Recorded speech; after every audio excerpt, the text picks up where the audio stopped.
সুপ্রিয় শিক্ষার্থীবৃন্দ, গত ক্লাসে আমরা শিখেছিলাম যে টেন্স, প্রেজেন্ট ইনডিফিনিট টেন্স।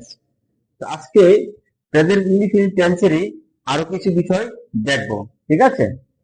এখন গত ক্লাসে আমরা দেখেছিলাম যে একটি সেন্টেন্সকে ছয়টি সেন্টেন্সে রূপান্তরিত করা, একটি affirmative, negative, interrogative, negative, WH word, WH negative. Okay, আজকে আমরা এই প্রেজেন্ট ইনডিফিনিট টেন্সের কিছু প্র্যাকটিস করব এবং নতুন কিছু শিখব। Person singular number.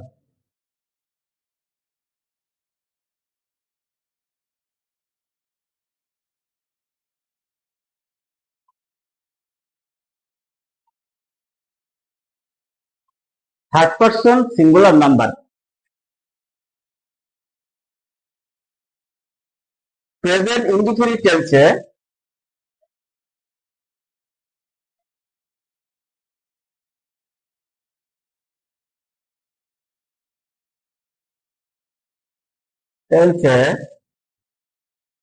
Subject third person singular number হলে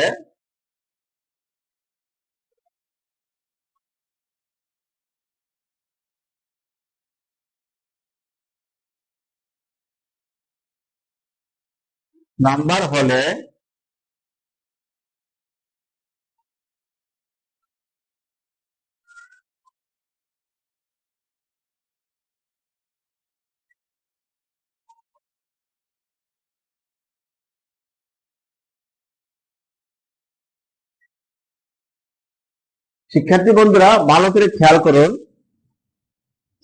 প্রেজেন্ট ইনডিফিনিট টেন্সে subject third person singular number হলে ভার্বের সাথে এস বা ইএস যোগ করতে হয়। তাহলে তিনটা শর্ত। একটা হচ্ছে সেন্টেন্সের প্রেজেন্ট ইনডিফিনিট টেন্স হতে হবে, দ্বিতীয় হচ্ছে সাবজেক্ট থার্ড পারসন হতে হবে এবং সিঙ্গুলার নাম্বার হতে হবে, ঠিক আছে? যদি প্রেজেন্ট ইনডিফিনিট টেন্স হয় এবং সাবজেক্ট যদি থার্ড পারসন সিঙ্গুলার নাম্বার হয়, তাহলে ভার্বের সাথে এস বা ইএস যোগ করতে হয়।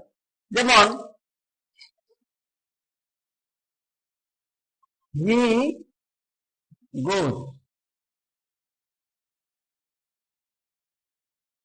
he goes, আমরা জানি আমি যাই, আই গো। প্রেজেন্ট ইনডিফিনিটে স্ট্রাকচার কি? সাবজেক্ট, ভার্ব, মূল ভার্ব বা ভার্ব, অবজেক্ট।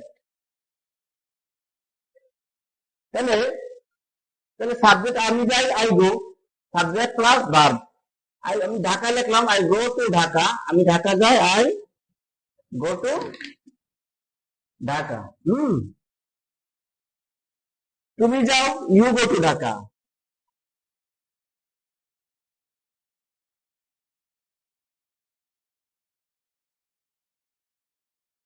তুমি যাও, ইউ গো টু ঢাকা। আর সে যায়, হি গোস টু ঢাকা। তাহলে কি বুঝলাম আমরা? আমি ফার্স্ট পারসন সিঙ্গুলার, তুমি সেকেন্ড পারসন সিঙ্গুলার, আর হি হচ্ছে থার্ড পারসন সিঙ্গুলার। যখন সাবজেক্ট যখন থার্ড পারসন সিঙ্গুলার, তখন ভার্বের সাথে কি যোগ করতে হবে? এস বা ইএস যোগ করতে হবে।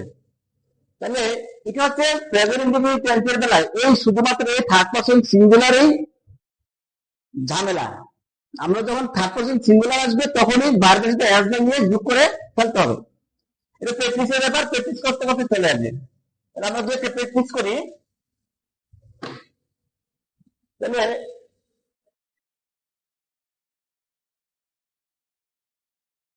যদি বলি সে ভাত খায়, সে ভাত খায়, ইংরেজি কি হবে? He eats rice. কারণ কি? এটার সাথে একটা এস যোগ হয়েছে, কারণ হি দা থার্ড পারসন সিঙ্গুলার এবং টেন্সটা প্রেজেন্ট ইনডিফিনিট টেন্স। যেহেতু আমরা বুঝতেছি এটা প্রেজেন্ট ইনডিফিনিটের কথা, বর্তমান সময়ের কথা, এবং বোঝা যাচ্ছে এটা নিয়মিত একটা অভ্যাস। আমরা প্রতিদিনই ভাত খাই, সে প্রতিদিনই ভাত খায়, এরকম বোঝা যাচ্ছে সবসময় খায়, সে ভাত খায়। তাহলে হি ইটস রাইস, সে ভাত খায়। এখন আমরা যে কালকে 6টা ইউনিট শিখছিলাম, আমরা এই সেন্টেন্সটাকে 6টা পার্টে 6টা ভাগে ভাগ করবো। তাহলে এটা হচ্ছে affirmative,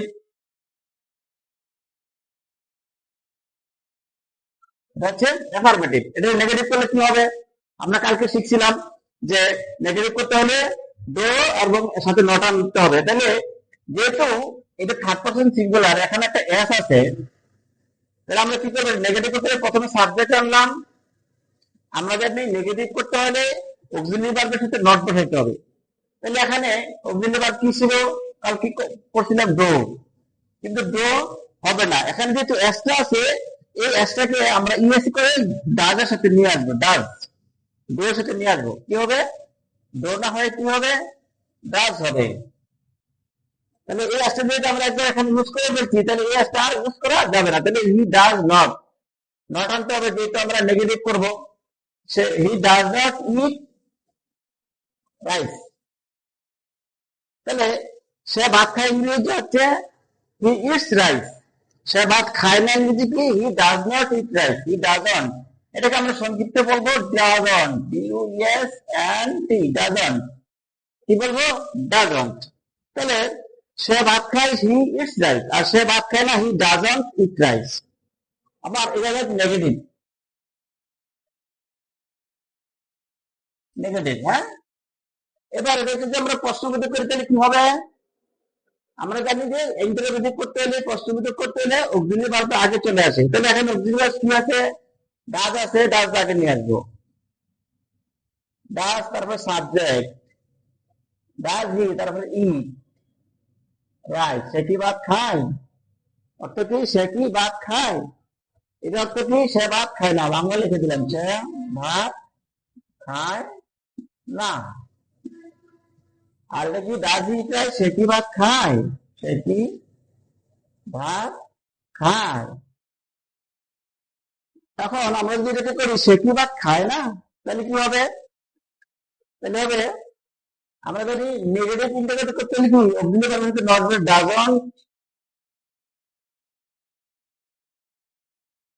doesn't he eat rice. সে কি ভাত খায় না?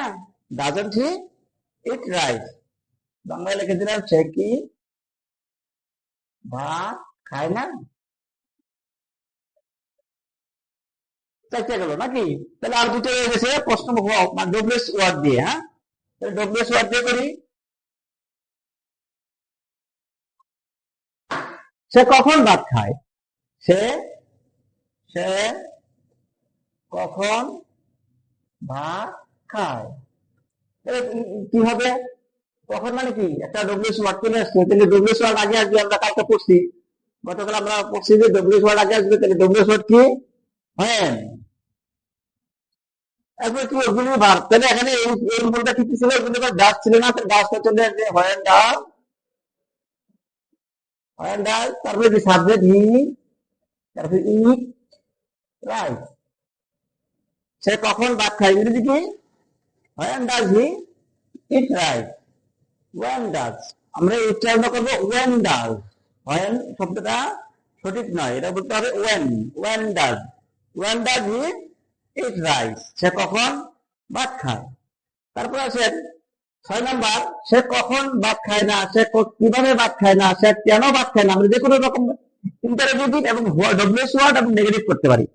তাহলে আমি বললাম যে সে কেন ভাত খায় না, সে কেন ভাত খায় না। তাহলে ইংরেজি কি হবে?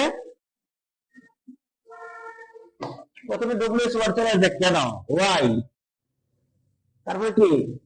অক্সিলারি ভার্ব ডাজ, যেহেতু না আছে negative not, doesn't. Why doesn't he, subject, eat rice. যারা যারা গত ক্লাসে দেখেন নাই তারা বুঝবেন না, গত তাহলে ধারাবাহিকভাবে ক্লাসগুলো দেখতে হবে।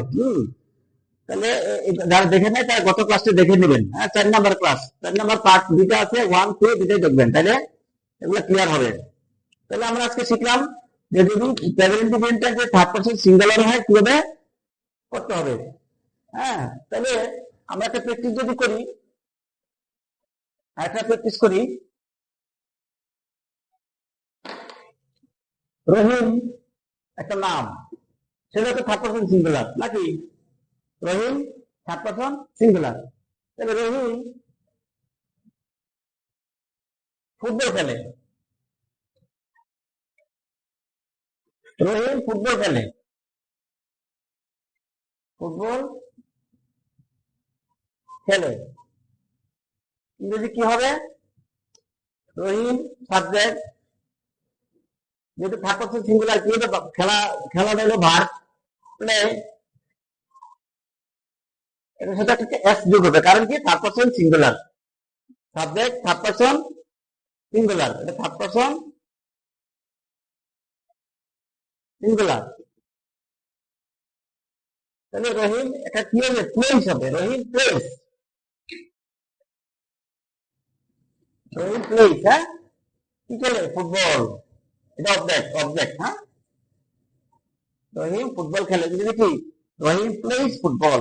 আমি খেলি, আই প্লে, আমি ফুটবল খেলি, আই প্লে ফুটবল। তুমি ফুটবল খেলে, ইউ প্লে ফুটবল। আর সে ফুটবল খেলে বা রহিম ফুটবল খেলে, রহিম প্লেস ফুটবল। শুধুমাত্র থার্ড পারসন সিঙ্গুলারের বেলায় প্রেজেন্ট ইন্ডিফিনিটে ভার্বের সাথে এস বা ইয়ে যোগ হবে। এবার আমি যদি বলি রহিম ফুটবল খেলে না,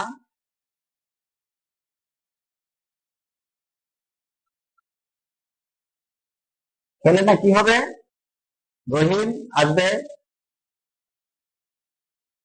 যেহেতু না নেগেটিভ করতে হবে, কি হবে? যেহেতু প্লেস আছে, তার মানে ডোটাই ডাজ আনতে হবে। হ্যাঁ, ডো ডাজ। তাহলে রহিম ডাজ নট, যেহেতু নেগেটিভ করতে হবে, ডাজ নট প্লে। এই প্লের সাথে কিন্তু আর এস হবে না, কারণ কি? আমরা ডোর সাথে এসটা নিয়ে আসছি, play football. Rahim does not play football, Rahim football খেলে না। প্রশ্ন করে যদি করি রহিম কি ফুটবল খেলে, তাহলে কি হবে? রহিম কি ফুটবল খেলে, প্রশ্ন করলাম, তাহলে কি হবে? প্রশ্ন করে কি হবে? ডাকটা আগে, অভিনয় বাক্য আগে চলে আসবে, ডাক, যেহেতু প্রথম বাক্য শব্দ, তাহলে বড় বড় হাতের অক্ষর হবে ডাক, রহিম প্লে ফুটবল। তারপরে পড়াই হোক, রহিম খেলে, রহিম খেলে না, রহিম কি খেলে, রহিম, রহিম কি খেলে, এখন আসবে রহিম কি খেলে না, রহিম কি ফুটবল খেলে না।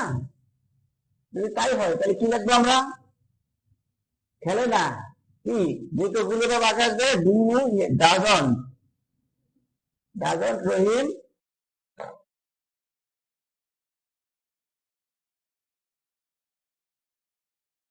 ডাজন রহিম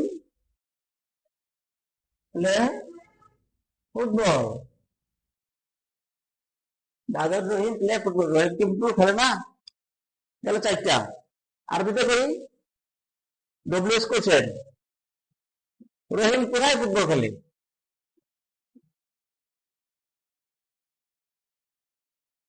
রহিম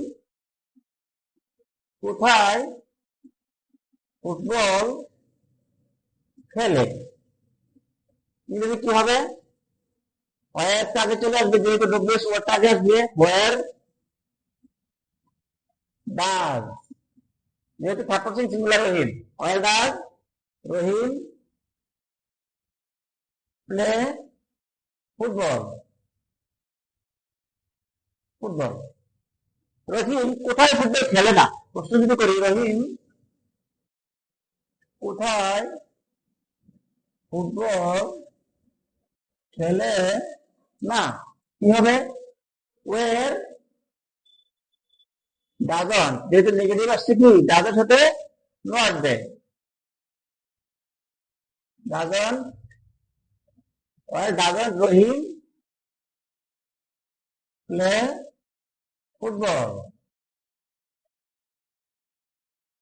আশা করি প্রেজেন্ট ইনডিফিনিট টেন্স আমার আজকে পর্যন্ত 5টা ভিডিও, এই 5টা ভিডিও দেখলে কেউ প্রেজেন্ট ইনডিফিনিট টেন্স আশা করি তাদের ক্লিয়ার হয়ে যাবে।